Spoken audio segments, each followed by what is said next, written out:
Mér langar að segja það frá gervitungli NASA sem á að heimsækja kartöflulaga risafjall úr járni í geimnum. Fyrirbæri sem geti hjálpað okkur að rannsaka kjarnann í okkar eigin plánetu. Skoðum það aðeins betur. Í dag skaut NASA á loft gervitunglinu Psyche sem á að ferðast inn í smástirnabelti milli Mars og Júpíters. Ferðalagið tekur sirka 6 ár, svo árið 2029 fer gervitungl á sporbrautum smástirni sem heitir líka Psyche og verður þar í að minnsta kosti 2 ár. Smástirnir eru byggingareiningar reikistjarnanna. Þau eru afgangsefni frá myndun sólkerfisins og geta þess vegna kennt okkur ótal margt um það hvernig reikistjörnur eru til. Smástirnið Psyche er í laginu eins og kartöfla og það bil helmingi minna en Ísland. Það er allt öðruvísi en öll önnur smástirni sem við höfum heimsótt hingað til því það er ekki grjóti, heldur sama efni og þessi loftsteinn sem ég haldi á hér, járni.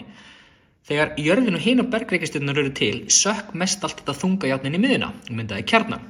Við getum ekki borað ofan í kjarna jarðar eða heimsótt hann, svo heimsótt til Psyche gefur okkur tækifæri til að sjá og rannsaka járnkjarna sem við getum annars ekki skoða með neinum öðrum hætti.